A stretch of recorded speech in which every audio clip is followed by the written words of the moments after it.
அனைவருக்கும் வணக்கம். நான் உங்கள் விஜய். இந்த வீடியோவில் நம்ம என்ன பார்க்க போகிறோம் அப்படின்னா, டிப்ளமோ பாலிடெக்னிக் ஆன்லைன் எக்ஸாம் நடந்துகிட்டு இருக்கு.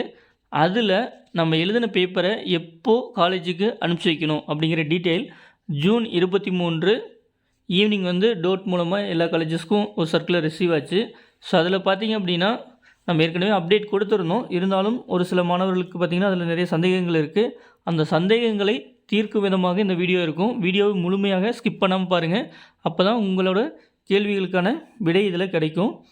அதே போல் டிப்ளமோ பாலிடெக்னிக் ஆன்லைன் எக்ஸாம் சம்மந்தமான அப்டேட்ஸ் உங்களுக்கு உடனுக்குடனே கிடைக்கணும் அப்படின்னா நம்ம சேனலை சப்ஸ்கிரைப் பண்ணிக்கங்க. இப்போ வரைக்கும் நீங்கள் சப்ஸ்கிரைப் பண்ணல, இதான் ஃபஸ்ட் டைம் பார்க்குறீங்க அப்படின்னா நம்ம சேனல் சப்ஸ்கிரைப் பண்ணிங்க. நம்ம சேனலில் டிப்ளமோ பாலிடெக்னிக் சம்மந்தமான அப்டேட்ஸ் கொடுத்துக்கிட்டு இருக்கிறோம். சரி, வாங்க வீடியோக்குள்ளே போகலாம். இப்போ பார்த்திங்க அப்படின்னா இப்போ யாரெல்லாம் எக்ஸாம் எழுதுகிறாங்க அப்படின்னு பார்த்தீங்கன்னா, இப்போ ரெகுலராக படிக்கக்கூடிய ஸ்டூடெண்ட்ஸு, அதே போல் பழைய அரியர் மாணவர்கள், பாலிடெக்னிக் முடித்து அரியர் உள்ள மாணவர்களுக்கும் வாய்ப்பு கொடுத்துருந்தாங்க. அதில் யாரெல்லாம் இப்போ எக்ஸாம் ஃபீஸ் கட்டியிருந்தாங்களோ அவங்களாம் இப்போ இந்த எக்ஸாம் எழுதிட்டு இருக்காங்க. இதில் ஃபஸ்ட்டு என்ன இருந்துச்சுன்னு பார்த்தீங்கன்னா, எக்ஸாம் எழுதி முடிச்சுட்டு அந்தந்த டேவே பேப்பரை போஸ்டரில் அனுப்பணும் அப்படிங்கிற மாதிரி இருந்துச்சு. ஜூன் 23 அன்று ஒரு அப்டேட் வந்துச்சு டோட் மூலமாக எல்லா காலேஜஸ்க்கும். என்ன சொல்லியிருக்காங்க அப்படின்னா, மாணவர்கள் அவங்களுக்கான எக்ஸாம்ஸ் எல்லாமே கம்ப்ளீட் ஆனதுக்கப்புறம் அனுப்பிச்சா போதும், போஸ்டல் அனுப்புறது. பட்டு நமக்கு ஆன்லைன் மோடில் எக்ஸாம் நடக்குது. கூகுள் கிளாஸ் ரூம் அப்படிங்கிற அப்ளிகேஷன் மூலமாக தான் எக்ஸாம் நடக்குது. அந்த கூகுள் கிளாஸ் ரூமில் சாஃப்ட் காப்பி PDF அப்லோட் பண்ணுறதுல எந்த சேஞ்சஸும் கிடையாதுங்க. நீங்கள் எப்பவும் போல் என்ன பண்ணணும், 3 hours எக்ஸாம் எழுதணும். எக்ஸாம் எழுதி முடிச்சு அடுத்த 1 hourல் நீங்கள் கட்டாயம் நீங்கள் என்ன பண்ணியிருக்கணும் அப்படின்னா, உங்களோட பேப்பர் ஃபோட்டோ எடுத்து PDFாக கன்வெர்ட் பண்ணி அந்த கூகுள் ஃபார்மில் அப்லோட் பண்ணியிருக்கணும். ஸோ எக்ஸாம் முடிஞ்சு 1 hourல் இப்போ காலையில் 10 மணிலேருந்து 1 மணி வரைக்கும் எக்ஸாம் நடக்குது அப்படின்னா 1 to 2க்குள்ளே கம்பல்சரி நீங்கள் என்ன பண்ணிக்கணுங்க, பேப்பர் அப்லோட் பண்ணிக்கணும். அதே ஆஃப்டர்நூன் செஷன் அப்படின்னா 2:30லேருந்து 5:30 வரைக்கும் எக்ஸாம் அப்படின்னா, ஸோ 5:30 மணிலேருந்து 6:30 மணிக்குள்ளே நீங்கள் என்ன பண்ணியிருக்கணும் அப்படின்னா, ஸோ அந்த பேப்பரை அப்லோட் பண்ணிடுங்க. ஸோ அது கொஞ்சம் ஸ்ட்ரிக்டாகவே சொல்லியிருக்காங்க. ஸோ அந்த சொன்ன டைமுக்குள்ளே பேப்பர் அப்லோட் ஆகிருக்கணும். அப்போ தான் நம்ம பேப்பர் திருத்த எடுத்துக்கும் அப்படின்னு சொல்லியிருக்காங்க. அதனால் நீங்கள் என்ன பண்ணுங்கள் அப்படின்னா, முடிஞ்ச அளவுக்கு அந்த 3 hours எக்ஸாம் முடிச்சுட்டு பேப்பர் அப்லோட் பண்ணிடுங்க, சாஃப்ட் காப்பி. அடுத்தது நம்ம எழுதின பேப்பர் A4 பேப்பரில் தான் நம்ம A4 சைஸ் பேப்பரில் தான் நம்ம எக்ஸாம் எழுதுகிறோம். இது எப்போ காலேஜுக்கு அனுப்பிச்சி வைக்கணும் அப்படின்னு பார்த்தீங்கன்னா, இதில் 3 கேட்டகரி இருக்குது. ஃபஸ்ட் ஒன்று பார்த்தீங்கன்னா grace chance and supplementary students, பழைய அரியர் மாணவர்கள். ஓகேங்களா, இப்போ நீங்கள் 2 அரியருக்கு எக்ஸாம் ஃபீஸ் கட்டியிருந்தாலும் சரி, உங்களுக்கான அரியர் இருக்குது அப்படின்னா 4 அரியர் கட்டியிருந்தாலும் சரி, 6 அரியர் இருந்தாலும் சரி, 10 அரியர் இருந்தாலும் சரி, ஓகேங்களா, நீங்கள் எத்தனை பேப்பருக்கான ஃபீஸ் கட்டியிருக்கீங்களோ எல்லா எக்ஸாம்ஸும் நீங்கள் எழுதணும். ஸோ அந்த அப்லோட் பண்ணுறது டெய்லியும் உங்களோட எக்ஸாம் எந்தெந்த டேயில் எக்ஸாம் இருக்கோ அந்த எக்ஸாம் முடிஞ்சோன்னே அடுத்த 1 hourல் நீங்கள் அப்லோட் பண்ணிடணும். உங்களோட பேப்பர்ஸ் எல்லாமே பத்திரமா நீங்கள் என்ன பண்ணுங்கன்னா, ஒரு எக்ஸாம் முடிஞ்சோன்னே அதை நூல் போட்டு கட்டி பத்திரமா வச்சுக்கோங்க. இப்போ ஒரு எக்ஸாம்பிளுக்கு சொல்கிறோம். இப்போ ஒரு 4 பேப்பருக்கு நம்ம எக்ஸாம் ஃபீஸ் கட்டியிருக்கோம் அப்படின்னா, இப்போ ஃபஸ்ட் எக்ஸாம் நமக்கு எப்போ நடக்குது அப்படின்னா, ஜூன் 23 ஃபஸ்ட் எக்ஸாமுங்க. அடுத்த எக்ஸாம் பார்த்திங்கன்னா ஜூன் 29. அடுத்த எக்ஸாம் பார்த்திங்கன்னா ஜூலை 10. அடுத்த எக்ஸாம் பார்த்திங்கன்னா ஜூலை 19. ஒரு எக்ஸாம்பிளுக்காக சொல்லியிருக்குங்க.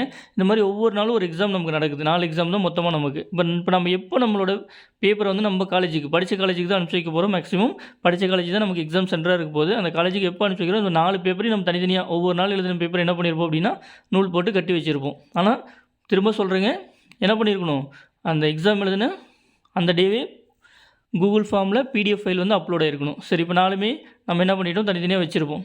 அடுத்து நம்ம என்ன பண்ணால், இப்போ கிரேஸ் சான்ஸு சப்ளிமெண்ட்ரி ஸ்டூடெண்ட்ஸ் எத்தனை கவர் நம்ம அனுப்ப போகிறோம், ஒரே ஒரு கவர் தாங்க நம்ம காலேஜுக்கு அனுப்ப போகிறோம். அப்புறம் நெக்ஸ்ட்டு பார்த்திங்க அப்படின்னா ஒரே ஒரு கவர் தான். இதில் எல்லாருக்கும் என்ன இருக்கும் அப்படின்னு பார்த்திங்கன்னா, எல்லா பேப்பர்ஸும் நம்மளோடது இருக்கும். எப்போ அப்படின்னா லாஸ்ட் எக்ஸாம் ஆஃப் நம்மளோட எல்லா பேப்பரும் முடிஞ்சதுக்கப்புறம். ஓகேங்களா, ஸோ அந்த கவருக்குள்ளே இன்சர்ட் பண்ணணும். நெக்ஸ்ட்டு பார்த்திங்க அப்படின்னா, உங்களோட கூகுள் கிளாஸ் ரூம் அந்த அப்ளிகேஷன் ஓப்பன் பண்ணணும். இதில் பார்த்திங்கன்னா உங்கள் டீச்சர்ஸ் டெய்லியுமே இதில் என்ன பண்ணியிருப்பாங்கன்னா, அந்த டிஸ்பேட்ச் டீட்டெயில்ஸ் இருக்கும். நமக்கு கடைசி எக்ஸாம் ஒரு வேளை இன்றைக்கி இல்லாமல் இருக்கலாம், வேறு யாருக்காவது பார்த்திங்கன்னா கடைசி எக்ஸாமாக இன்றைக்கி இருக்கலாம். அதனால் அவங்க அந்த டீட்டெயில் அப்லோட் பண்ணுறதுக்காக இந்த டிஸ்பேட்ச் டீட்டெயில் அப்படிங்கிறது கட்டாயம் உங்களுக்கு எல்லா எக்ஸாமுக்கும் இது இருக்கும். ஓகேங்களா, நம்ம என்ன பண்ணணும் அப்படின்னா, அடுத்தது இந்த சம்மரி சீட் அப்படின்னு சொல்லி ஒன்று நம்ம காலேஜ் மூலமாக கிடைக்கும். சம்மரி சீட்டில் என்னென்ன கேட்டிருக்காங்களோ அந்த டீட்டெயில்ஸ் எல்லாம் எழுதணும். இந்த சம்மரி டீட்டெயிலில் ஃபஸ்ட்டு பார்த்திங்க அப்படின்னா, நம்மளோட இன்ஸ்டியூஷன் கோடு இருக்கும். 2 டேபிள் இருக்கும். ஃபஸ்ட்டு டேபிளில் நம்மளோட இன்ஸ்டியூஷன் கோடு எழுதுகிற மாதிரி இருக்கும். நெக்ஸ்ட்டு பார்த்திங்க அப்படின்னா நம்மளோட ரிஜிஸ்டர் நம்பர். அடுத்தது பார்த்திங்க அப்படின்னா நம்மளோட நேம் இருக்கும். அடுத்தது பிரான்ச் கோடு. ஃபஸ்ட்டு டேபிளர் காலம் இது. அதுக்கு அடுத்த டேபிளர் காலம் பார்த்திங்க அப்படின்னா சீரியல் நம்பர் இருக்கும். டேட் ஆஃப் எக்ஸாம் அடுத்த பாக்ஸில் நம்ம எழுதுகிற மாதிரி இருக்கும். நெக்ஸ்ட்டு பார்த்தீங்கன்னா செஷன் காலையில் நடந்துச்சா ஆஃப்டர்நூன் நடந்துச்சா. இப்போ 4 எக்ஸாம் எழுதிக்கிங்களா, ஃபஸ்ட் எக்ஸாமோட செஷன் எழுதணும். அடுத்து பார்த்தீங்க அப்படின்னா அந்த ஃபஸ்ட்டு சப்ஜெக்ட் நம்ம எழுதணும் இல்லையா, அதோட டேட்டு, அந்த ஃபஸ்ட்டு சப்ஜெக்டோட நேமு, அந்த ஃபஸ்ட்டு சப்ஜெக்ட்டுக்கு நம்ம எத்தனை பேஜ் எழுதணும். ஸோ இது வந்து என்ன இருக்கணும், அந்த சம்மரி காலமில் 2வது டேபிளில். அடுத்து 2வது சப்ஜெக்ட்டுக்கு இதே சேம் டீட்டெயில். இது போல் 2வது சப்ஜெக்ட் சீரியல் நம்பர் 2 போகணும், 2வது சப்ஜெக்ட் எப்போ நடந்துச்சுன்னு டேட் எழுதணும். அடுத்தது பார்த்தீங்க அப்படின்னா அந்த எக்ஸாமோட செஷன் எழுதணும், காலையிலேயே மத்தியானமான்னு சொல்லிட்டு. அடுத்தது அந்த செகண்ட் சப்ஜெக்டோட subject code, second subject name, அடுத்து அந்த சப்ஜெக்ட்டுக்கு நம்ம எத்தனை பேஜ் யூஸ் பண்ணோம். இப்போ 4னா 4 மட்டும் எழுதிக்குவோம். இப்போ நம்ம சேனலில் ஒரு சில மாணவர்கள் பார்த்திங்கன்னா டவுட் கேட்குறாங்க, எனக்கு 20 பேப்பர் இருக்குது, எனக்கு 30 பேப்பர் இருக்குது, இப்போ எப்படி ஒரு சீட் இந்த சீட்டில் பார்த்திங்கன்னா 15 சப்ஜெக்ட்ஸ் எழுதுகிற மாதிரி இருக்குது, நான் என்ன பண்ணுறது அப்படின்னு கேட்குறாங்க. நீங்கள் 2 சீட்டு பிரிண்ட் எடுத்துங்க. ஒரு சீட்டுக்கு பதிலாக அதிகபட்சம் இதில் 15 சப்ஜெக்ட்ஸ் எழுதுகிற மாதிரி இருக்கும். 15க்கு மேலே இருக்குது அப்படின்னா, கிரேஸ் சான்ஸில் 15க்கு மேலே எனக்கு பேப்பர்ஸ் இருக்குது அப்படின்னா, 10 இருக்குன்னா பிரச்சனை இல்லைங்க, ஒரு சீட்லேயும் முடிஞ்சிடும். 15 இருக்குது அல்லது 20 இருக்குது, 30 சப்ஜெக்ட்ஸ் நான் எழுதணும் அப்படின்லாம் நம்ம சேனல் டவுட் கேட்டிருக்காங்க. அப்போ என்ன, 2 சீட்டு நீங்கள் பிரிண்ட் எடுத்துங்க. உங்களோட சப்ஜெக்ட் வந்து டேட் வைஸ் நீட்டாக எழுதுங்க. எழுதிட்டு லாஸ்ட் என்ன இருக்குன்னா உங்களோட சிக்னேச்சர் போடுற மாதிரி இருக்கும். அதே போல் இதில் எத்தனை பேப்பர்ஸ் இந்த கவரில் வைக்கிறீங்க, ஒரே கவரில் தான் அனுப்ப சொல்லியிருக்காங்க. அப்படி பார்க்கும்போது நிறைய பேப்பர்ஸ் இருக்குது, நான் எப்படி ஒரே கவரில் அனுப்புறது அப்படின்னு அந்த டவுட்டும் கேட்குறாங்க. இப்போ நிறைய பேப்பர்ஸ் இருக்குது அப்படின்னு பார்த்தீங்கன்னா நீங்கள் என்ன பண்ணலான்னா, போஸ்ட்டில் தான் நம்ம அனுப்ப போகிறோம்னா கொரியர் அல்லது ஸ்பீட் போஸ்ட், இந்த மாதிரி தான் நம்ம ஏதாவது 2 சாய்ஸில் ஏதாவது ஒன்று தான் அதிகபட்சம் சூஸ் பண்ண போகிறோம். அப்போ நீங்கள் என்ன பண்ணால் கொரியர் பண்ணுறதுக்கு தகுந்த மாதிரி அதை பார்சல் பண்ணிவிட்டு இந்த சம்மரி சீட்டை என்ன பண்ணுங்கள், அந்த நம்மளோட ஆன்சர் சீட்டெல்லாம் எழுதியிருக்கிறோம் இல்லையா, அதுக்கு மேலே இது இருக்கிற மாதிரி பார்த்துக்குங்க. கவருக்கு உள்ளே, ஓகேங்களா, கவருக்கு உள்ளே இந்த சம்மரி சீட் இருக்கணும். அடுத்து நெக்ஸ்ட்டு பார்த்திங்க அப்படின்னா எல்லாமே டீட்டெயில் இது எழுதி முடிச்சிடும். சம்மரி சீட் எழுதி முடிச்சிடும். நம்ம பேப்பர் வச்சுட்டு அதிகமாக இருந்துச்சு அப்படின்னா, இப்போ 4 பேப்பர் 5 சப்ஜெக்ட்ஸ் தான் எழுதுகிறேன், 6 சப்ஜெக்ட்ஸ் எழுதுறேன் அப்படின்னா கிளாத் லைன் கவரே போதுமானது, ஓகேங்களா. இப்போ ஒரு சிலர் கேட்டிருக்காங்க நம்ம சேனலில் 20 சப்ஜெக்ட்ஸ் எனக்கு இருக்குது, நான் எப்படி கிளாத் லைன் கவரில் ஒன்றில் வைக்கிறது, 30 சப்ஜெக்ட்ஸ் இருக்குது அப்படின்னு கூட ஒருத்தர் கேட்டிருக்காரு. ஸோ அப்போ அவங்களே என்ன பண்ணிக்கலாம்னா, அதுக்கு தகுந்த மாதிரி நீங்கள் என்ன பண்ணிங்க, பேக்கிங் மட்டும் கரெக்டாக பண்ணி போஸ்ட்டில் தானே அனுப்ப போகிறீங்க. ஸோ அந்த சம்மரி சீட்டை உள்ளே வச்சுட்டு அதுக்கு மேலே ஒரு கவர் ஒட்டணுங்க, ஓகேங்களா. கவர் லேபிள்னு ஒன்று உங்கள் காலேஜ் மூலமாக கிடைக்கும். இதுலேயும் பார்த்தீங்கன்னா இப்போ ஆல்டர் பண்ணி உங்களுக்கு ஒரு நியூ கவர் லேபிள் கிடைக்கும். இதில் கேட்டுக்கிற டீட்டெயில்ஸ் எல்லாம் தெளிவாக எழுதிருங்க. இதில் என்ன இருக்குன்னா உங்களோட ரிஜிஸ்டர் நம்பர், உங்களோட பேர், இது வந்து மேலே போஸ்ட்டில் அனுப்ப இல்லைங்களா, அந்த கவருக்கு மேலே ஒட்டுறதுக்கான லேபிள் இது. அடுத்து பார்த்திங்கன்னா இதில் பிரான்ச் கோடு இருக்கும். அதே போல் இந்த கவருக்குள்ளே எத்தனை பேப்பர்ஸ் வச்சுருக்கீங்க, நம்பர் ஆஃப் பேப்பர் சப்ஜெக்ட்ஸு, ஓகேங்களா. 4 சப்ஜெக்ட்னா 4ன்னு போடணும், 6னா 6ன்னு போடணும், 10 சப்ஜெக்ட் நம்ம எழுதினோம்னா 10ன்னு போடணும். உள்ளே அந்த பேக்கில் நம்ம எத்தனை சப்ஜெக்ட்ஸ் பேப்பர் வச்சுருக்கோம் அப்படின்னு சொல்லிட்டு. அடுத்து எந்த ஆப்ஷன் நம்ம யூஸ் பண்ணணும், ஸ்பீட் போஸ்ட்டா, ரிஜிஸ்டர் போஸ்ட்டா, கொரியரா. ஸோ அந்த ஆப்ஷன் என்ன பண்ணணும், டிக் பண்ணணும். டூ அட்ரஸ் வந்து நம்ம காலேஜ் அட்ரஸ் தாங்க, தெளிவாக எழுதுங்க. ஃப்ரம் அட்ரஸ் அப்படிங்கிறது நம்மளோட பர்சனல் அட்ரஸ்ஸு. ஸோ அதை எழுதுங்க. அதில் உங்களோட கான்டாக்ட் நம்பர் தெளிவாக எழுதுங்க. ஸோ இதெல்லாம் எழுதி முடிச்சுட்டு இப்போ நம்ம என்ன பண்ணணும் அப்படின்னா, திரும்ப நமக்கு லாஸ்ட் எக்ஸாமுக்கான சப்ஜெக்ட் எழுதியிருப்போம் இல்லையா, அந்த சப்ஜெக்டோட கூகுள் கிளாஸ் ரூமை ஓப்பன் பண்ணுங்கள். இதில் 3 ஆப்ஷன்ஸ் இருக்கும். ஃபஸ்ட்டு சப்ஜெக்ட் நம்ம லாஸ்ட்டு சப்ஜெக்ட் எழுதுறோம் இல்லையா, அந்த டே பார்த்தீங்கன்னா கொஷின் பேப்பர் எடுத்துருப்போம். அடுத்து நம்மளோட பிடிஎஃப் ஃபைல் அப்லோட் பண்ணுறதுக்கு அடுத்தது ஒன்று யூஸ் பண்ணியிருப்போம், ஆன்சர் ஸ்கிரிப்ட் அப்லோடுங்கிறது. அடுத்து அதுக்கு மேலே என்ன இருக்கும் பார்த்தீங்கன்னா டிஸ்பேட்ச் டீட்டெயில்னு இருக்கும்.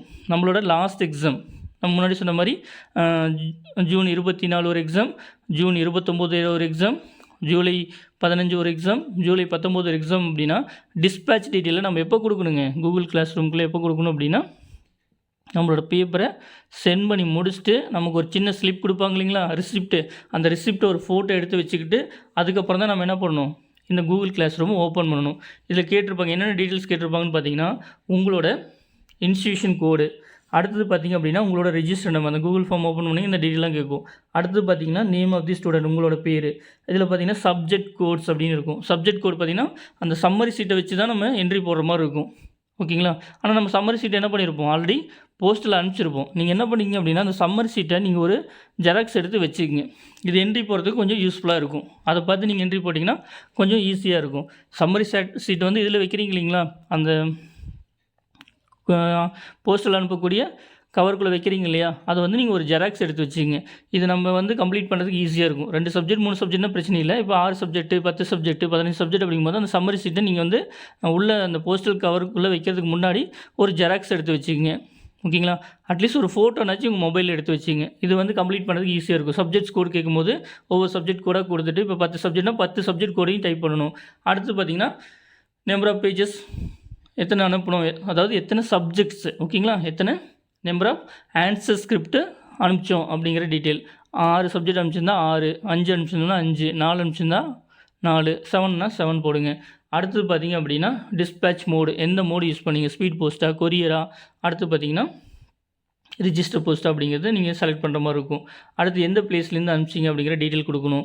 அடுத்து டிஸ்பேட்ச் டேட்டு, நம்மளோட லாஸ்ட் எக்ஸாம் என்றைக்கு முடிஞ்சு நம்ம கொரியர் அனுப்புகிறோமோ அல்லது போஸ்டல் ரெஜிஸ்டர் போஸ்ட் அனுப்புகிறோமோ அல்லது ஸ்பீட் போஸ்ட் அனுப்புகிறோமோ அந்த டேட்டு, அந்த ஸ்லிப்பில் இருக்கிற டேட்டு, அந்த ஸ்லிப்பில் இருக்கிற டைமு. அடுத்து நெக்ஸ்ட்டு பார்த்தீங்கன்னா புக்கிங் நம்பர், அந்த ஸ்லிப்பில் இருக்கக்கூடிய அந்த புக்கிங் நம்பரு. நெக்ஸ்ட்டு அந்த ஃபோட்டோ எடுத்து வச்சுருப்போம் இல்லைங்களா, அந்த சின்ன ரிசிப்ட்டு. ஸோ அதை வந்து நம்ம என்ன பண்ணணும், அட்டாச் பண்ணுற மாதிரி இருக்கும். இதுதான் நம்ம செய்ய வேண்டியதுங்க. திரும்ப அகைன் ஒரு டைம் சொல்லிடுறேன்.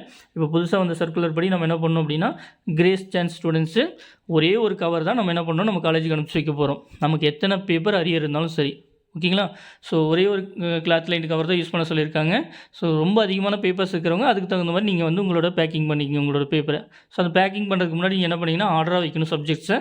ஆர்டராக வச்சுட்டு நம்மளோட லாஸ்ட் எக்ஸாம் அன்றைக்கி என்ன பண்ணணும் அப்படின்னா, இந்த சம்மரி சீட் ஒன்று சொல்லி நம்ம காலேஜ்லேருந்து கிடச்சிருக்கும், அது நீட்டாக எழுதுங்க. சம்மரி சீட் முடிச்சதுக்கப்புறம் நீங்கள் என்ன பண்ணணும் அப்படின்னா, கிளாத் இந்த கவர் லேபிள் வந்து அந்த கவருக்கு மேலே ஒட்டுறதுக்குங்க. ஃப்ரம் அட்ரஸ் டு அட்ரஸ் இருக்கு இல்லையா, அதுக்கு இது வந்து கவருக்கு மேலே ஒட்டுறது. சம்மரி சீட் அப்படிங்கிறது நம்ம பேப்பர்ஸ் இருக்கு இல்லையா, ஆன்சர் ஸ்கிரிப்ட்டு, அதுக்கு மேலே அதை வச்சுருங்க. அவ்வளோதான். 10 பேப்பர் எழுதிங்கன்னா 10 பேப்பரு ப்ளஸ் இதுவும் அந்த என்ன இருக்கணுங்க, அந்த கவருக்குள்ளே இருக்கணும். ஓகேங்களா. அடுத்து நம்ம என்ன பண்ணுறோம் அப்படின்னா, போஸ்டல் அனுப்பிச்சிட்றோம். போஸ்டலில் உங்களுக்கு எது வந்து கன்வீனியண்ட்டாக இருக்கோ அந்த மோடு யூஸ் பண்ணிக்கங்க. ரிஜிஸ்டர் போஸ்ட் யூஸ்னால் அதை யூஸ் பண்ணுங்கள். ஸ்பீட் போஸ்ட்டு, கொரியர், அந்த ஆப்ஷன்ஸ் இருக்குது. நீங்கள் உங்களுக்கு எதுவோ அதை யூஸ் பண்ணிங்க. இப்போ முடிச்சதுக்கப்புறம் நமக்கு ஒரு சின்ன ஸ்லிப் கிடைக்கும். அந்த ரிசிப்ட்டை ஒரு ஃபோட்டோ எடுத்துகிட்டு நம்மளோட கூகுள் கிளாஸ் ரூம் கடைசியாக நம்ம எழுதணும் இல்லைங்களா எக்ஸாம், அந்த கிளாஸ் ரூம் ஓப்பன் பண்ணுங்க. ஏன்னா நம்ம எழுதின எல்லா சப்ஜெக்ட்ஸ்லையும் என்ன இருக்குன்னா டிஸ்பேட்ச் டீட்டெயில் இருக்கும். எதுக்காக அப்படின்னா, ஸோ நமக்கு வந்து லாஸ்ட் எக்ஸாம் வந்து ஜூலை 17 இருந்திருக்கலாம். பட் நமக்கு முன்னாடி எழுதுனவங்களுக்குலாம் அந்தந்த ஒவ்வொரு நாளும் அவங்களுக்கு லாஸ்ட் எக்ஸாம் இருந்திருக்கும். அதனால் எல்லா நாளும் இது அவங்க டீச்சர்ஸ் வந்து உள்ளே இன்சர்ட் பண்ணியிருப்பாங்க. நமக்கான கடைசி எக்ஸாம் டே நமக்கு தெரியும் இல்லைங்களா, அந்த கூகுள் கிளாஸ் ரூம் மட்டும் ஓப்பன் பண்ணிவிட்டு டிஸ்பேட்ச் டீட்டெயில் அப்படிங்கிறத டச் பண்ணிங்க அப்படின்னா ஒரு கூகுள் ஃபார்ம் ஓப்பன் ஆகும். அதில் கேட்குற டீட்டெயில்ஸ் எல்லாம் கொடுத்துட்டு சப்மிட் கொடுத்துட்டோம்னா நமக்கு இதுக்கான ஒர்க் முடிஞ்சதுங்க. அதே போல் நீங்கள் என்ன பண்ணுங்க அப்படின்னா, உங்களோட பிடிஎஃப் ஃபைலை சேஃபாக வச்சுருங்க உங்களுக்கான ரிசல்ட் வர வரைக்கும். அதே மாதிரி இந்த ரிசிப்டையும் சேஃபாக வச்சுருங்க. ஓகேங்களா. எது வரைக்கும் அப்படின்னா, நமக்கு ரிசல்ட் வர வரைக்கும். சேஃபாக அப்படின்னா எப்படி வச்சுருக்கலாம் அப்படின்னா, மொபைல் வச்சுருந்தா ஏதாவது ரீசன்னால நமக்கு என்ன ஆகலாம் அப்படின்னா, அது டெலிட் ஆக கூட வாய்ப்பு இருக்குது. முடிஞ்ச அளவுக்கு உங்களோட மெயில் ஐடியில் அதை அட்டாச் பண்ணி வச்சுக்கிங்க. உங்களோட எக்ஸாம் பேப்பர்ஸ் நீங்கள் 4 பேப்பர் எழுதினாலும் சரி, 2 பேப்பர் எழுதினாலும் சரி, 10 பேப்பர், ஏன்னா பிடிஎஃப் ஃபைல் தான், ரொம்ப கம்மியான சைஸாக தான் இருக்கும். அதனால் நீங்கள் வந்து உங்களோட மெயில் ஐடியில் அட்டாச் பண்ணி வச்சுக்கிறது சேஃபு. இல்லை கூகுள் ட்ரைவில் ஸ்டோர் பண்ணி வச்சுக்கிங்க ஆன்சர்ஸ் பேப்பர்ஸ் பிடிஎஃப். அடுத்து இந்த ஸ்லிப்பு கொரியர் பண்ணாலும் சரி, போஸ்டல் ரெஜிஸ்டர் போஸ்ட் அனுப்பிச்சாலும் சரி, அது ஸ்பீட் போஸ்டல், அந்த ஸ்லிப்பையும் நீங்கள் என்ன பண்ணணும், சேஃபாக வச்சுருங்க. ஏன்னா ஃப்யூச்சரில் ஏதாவது ரெஃபரன்ஸ்க்கு அது யூஸ் ஆகும். உங்களுக்கான ரிசல்ட் வந்து பப்ளிஷ் ஆகிற வரைக்கும் இது ரெண்டையுமே சேஃபாக வச்சுருங்க. இது வந்து இப்போ நேரம் சொல்கிறது பார்த்திங்கன்னா, grace chance and supplementary students. இதே வந்து ரெகுலராக இப்போ படிச்சுட்டு இருப்பாங்க இல்லைங்களா, இப்போ first year, second year, third year படிச்சுட்டு இருப்பாங்க இல்லையா, அவங்களுக்கு 2 ஆப்ஷன். இப்போ வந்து ஃபைனல் இயர் 6வது செமஸ்டர் ஒரு ஸ்டூடெண்ட் படிக்கிறாருங்க. அவருக்கு எந்த ஒரு அரியருமே கிடையாது. இவர் வந்து இப்போ 6வது செமஸ்டர் எக்ஸாம் மட்டும் எழுதுறாருன்னா ஒரே ஒரு கவர் மட்டும் தான் அனுப்பிச்சி வைப்பார். ஒரு கவரு இப்போ முன்னாடி சொல்லிட்டு இருந்த மாதிரி தான், சம்மரி சீட் அவங்களும் எழுதணும், லேபிள் கவர் லேபிள் மேலே ஒட்டுறக்கான லேபிளும் அவங்க எழுதணும். ஸோ ஒரே ஒரு கவர் மட்டும் நம்ம அனுப்பிச்சி வைக்க போகிறோம். போஸ்டல் ஆப்ஷனில் நமக்கு எது பெஸ்ட்டாக இருக்கோ அது அடுத்து அனுப்பிச்சிட்டு நம்ம என்ன பண்ண போகிறோங்க, நம்ம என்ன பண்ண போகிறோம் அப்படின்னா, நம்ம அந்த ஸ்லிப்பு கிடைக்கும் இல்லையா, அதுக்கு வந்து நம்மளே என்ட்ரி பண்ண போகிறோம் நமக்கான லாஸ்ட் எக்ஸாம். அது ஏதாவது செகண்ட் இயர் படிக்கக்கூடிய ஸ்டூடெண்ட்டாக இருந்தாலும் சரி, ஃபஸ்ட் இயர் படிக்கக்கூடிய செகண்ட் செமஸ்டர் ஸ்டூடெண்ட்டாக இருந்தாலும் சரி, எந்த ஒரு அரியருமே இல்லைன்னா ஒரு கவர் தான் அனுப்பிச்சி வைப்போம். ஒருவேளை இப்போ படிக்கக்கூடிய ஸ்டூடெண்ட்ஸுக்கு ஏதாவது அரியர் இருக்குது, இப்போ 6வது செமஸ்டர் ஒரு ஸ்டூடெண்ட் படிக்கிறாருங்க, அவருக்கு வந்து பார்த்திங்கன்னா இப்போது ஃபஸ்ட்டு செமஸ்டரில் ஏதாவது ஒரு அரியர் இருக்குது அப்படின்னா, அவர் பார்த்திங்கன்னா 6வது செமஸ்டர் பேப்பரெல்லாம் ஒரு கவர் தனியாக அனுப்பிச்சி விட்ருணும். 6வது செமஸ்டருக்கான லாஸ்ட் எக்ஸாம் எப்போ முடியுதோ அப்போ வந்து என்ன பண்ணிடணும், அந்த 7 பேப்பர் 7 சப்ஜெக்ட்ஸ் இருக்கு இல்லையா, 7மே ஒரு கவருக்குள்ளே இன்சர்ட் பண்ணி அதில் வந்து சம்மரி சீட்டை டீட்டெயில்ஸ் எழுதிட்டு அதுக்கு மேலே கவர் லேபிள் ஒட்டிட்டு என்ன பண்ணணும், காலேஜுக்கு அனுப்பிச்சிடணும். அந்த ஃபஸ்ட்டு செமஸ்டரில் ஒரு அரியர் இருக்கும் இல்லைங்களா, அதை என்ன பண்ணணும், அது ஒரு செப்பரேட் கவரில் அனுப்பணும். அது என்றைக்கு எக்ஸாம் முடியுதோ அந்த டே. ஓகேங்களா. ஸோ அவர் என்ன பண்ண மாதிரி இருக்கும் அப்படின்னா, அரியர் இருக்கிறவங்க ரெகுலராக படிக்கக்கூடிய ஸ்டூடெண்ட்ஸு ரெகுலர் எக்ஸாம் தனி கவர்லேயும் அவங்களுக்கு எந்தெந்த செமஸ்டரில் அரியர் இருக்கோ அது எல்லாமே முடிஞ்சதுக்கப்புறம், இப்போ எக்ஸாம்பிளுக்கு ஃபஸ்ட் செமஸ்டரில் ஒரு அரியர் இருக்குது, தேர்ட் செமஸ்டரில் ஒரு அரியர் இருக்குது, ஃபோர்த்தில் ஒரு அரியர் இருக்குது, ஃபிஃப்த்தில் ஒரு அரியர் இருக்குன்னா, இந்த 4 செமஸ்டர் பேப்பரையும் ஒரே கவரில் போட்டு அனுப்புகிற மாதிரி இருக்குது. இது யார் அப்படின்னா, இப்போ கரண்டாக படிச்சுட்டு இருக்கக்கூடிய ஸ்டூடெண்ட்டுங்க. ஓகேங்களா. நம்ம அரியர் எக்ஸாம் தான் எழுதுறோம், எழுதுறதே நம்ம அரியர் தான் எழுதுகிறோம். இதுக்கு முன்னாடி முடிச்ச ஸ்டூடெண்ட்ஸ் இருப்பாங்க இல்லைங்களா, நம்ம எழுதுறதே அரியர் அப்படின்னா நம்ம ஒரே ஒரு கவர் தான் அனுப்பிச்சி வைக்கிறோங்க. ஸோ இதுதான் நீட் டீட்டெயிலாக கொடுத்துருக்கோம். ஸோ அவங்க பார்த்தீங்கன்னா இப்போ ரெகுலராக படிக்கிற ஸ்டூடெண்ட்ஸ் வந்து 2 என்ட்ரி போடுற மாதிரி இருக்கும். அரியர் இருந்துச்சுன்னா அரியர் இல்லாதவங்க ஒரு என்ட்ரி தான். அரியர் இருக்குது, ஒரு சிங்கிள் அரியர் இருந்தாலும் 2 என்ட்ரி போடுற மாதிரி இருக்கும். அதே வந்து நம்மளை பொறுத்தளவுக்கு நம்ம அரியர் எக்ஸாம் மட்டும் தான் நம்ம எழுதுகிறோம் அப்படின்னா நமக்கு எத்தனை அரியர் பேப்பர் இருந்தாலும் நம்ம என்ன தான் பண்ண போகிறோங்க, ஒரு போஸ்டல் தான் அனுப்ப போகிறோம், ஒரே ஒரு என்ட்ரி தான். ஆனால் என்ன பண்ணணும், இந்த சம்மரி சீட்டை வந்து நீட்டாக எழுதி வச்சுங்க. இது ஒரு ஃபோட்டோ எடுத்து வச்சுங்க, மறந்துடாதீங்க.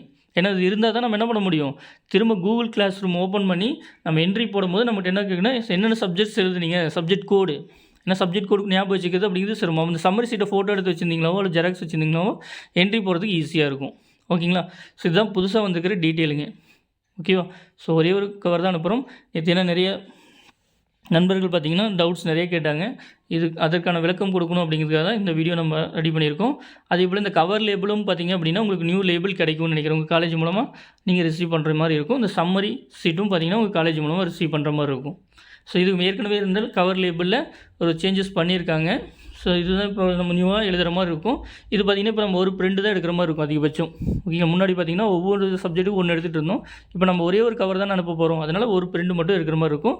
இந்த கிளாத் லைன்டு கவரில் டவுட் இருந்தது நிறைய பேப்பர் இருக்கிறவங்களுக்கு. அவங்க பார்த்திங்கன்னா போஸ்டல் தானே, speed post or register post. நார்மலாக நம்ம ஏதோ ஒரு அனுப்பிச்சி வைப்போம் இல்லைங்களா, நம்மகிட்ட நம்ம ஃப்ரெண்டுக்கு எதாவது அனுப்புகிற மாதிரி இருந்தால் எப்படி அனுப்பிச்சி வைப்போம். ஸோ அந்த மாதிரி நீங்கள் பேக் பண்ணிவிட்டு உள்ளே வந்து அந்த சம்மரி சீட்டையும் வச்சுருங்க. மேலே வந்து இந்த கவர் லேபில் ஒட்டிட்டு இதில் கேட்டிருக்கிற டீட்டெயில் தெளிவாக எழுதிட்டு நீங்கள் அனுப்பிச்சி வச்சிடலாம். ஓகேங்களா? ரொம்ப அதிகமான பேப்பர்ஸ் இருக்கவங்க ஒரு வேளை இப்போ எனக்கு இப்போ 20 அரியர் இருக்குதுன்னு ஒருத்தர் கேட்டிருந்தார் நம்ம சேனலில், 30 அரியர் இருக்குது நான் என்ன பண்ணுறது கேட்டிருந்தார். ஸோ அந்த மாதிரி இருக்கிறவங்க ஒரு கிளாத் லைன் கவர் யூஸ் பண்ணுறது அப்படிங்கிறது கொஞ்சம் சிரமமாக இருந்துச்சு அப்படின்னா நார்மலாக நீங்கள் எப்போ போல் ஒரு பேக் பண்ணிவிட்டு சம்மரி சீட் உள்ள இன்சர்ட் பண்ணி லேபிள் ஒட்டி நீங்கள் வந்து போஸ்ட்டில் அனுப்பிச்சிக்கலாம். கம்மியான பேப்பர்ஸ் தான் இருக்கிறவங்க நார்மல் கிளாத் லைன் கவரே போதுமானது. திரும்ப சொல்கிறது, இந்த சம்மரி சீட்டை தெளிவாக எழுதுங்க. சம்மரி சீட்டை ஒரு ஃபோட்டோனாச்சும் எடுத்து வச்சிங்க, இல்லை ஜெராக்ஸ் எடுத்து வச்சிங்க. ஸோ நம்மளுக்கான ரிசல்ட் பப்ளிஷ் ஆகிற வரைக்கும் என்னென்ன வச்சுருக்கணுங்க, பிடிஎஃப் ஃபைல் வந்து சேஃபாக வச்சுருக்கணும். அந்த ஸ்லிப் கிடைக்கும் இல்லைங்களா, நம்ம போஸ்ட்டில் அனுப்பிச்சு ஸ்லிப்ட்டு, அதை சேஃபாக வச்சுருங்க. முடிஞ்ச அளவுக்கு இந்த சம்மரி சீட்டும் கூட ஒன்று சேஃபாக வச்சுருங்க. எல்லாமே மெயில் அட்டாச் பண்ணி வச்சிங்க, இல்லை கூகுள் ட்ரைவில் வச்சிட்டிங்கன்னா சேஃபாக இருக்கும். ஓகேங்களா? மறுபடியும் நம்மளாக டெலிட் பண்ணுற வரைக்கும் அது இருக்கும். ஸோ இன்னும் ஏதாவது சந்தேகம் இருந்துச்சு அப்படின்னா கமெண்ட் செக்ஷனில் கேளுங்க. நம்ம என்ன பண்ணுறோம் அப்படின்னா அதுக்கான விளக்கம் உங்களுக்கு தரோம். ஓகேங்களா? இதுபோல் டிப்ளமோ பாலிடெக்னிக் சம்மந்தமான அப்டேட்ஸ் வந்து உங்களுக்கு உடனுக்குடனே கிடைக்கணும் அப்படின்னா நம்ம சேனலை சப்ஸ்கிரைப் பண்ணிக்கங்க. தேங்க்யூ.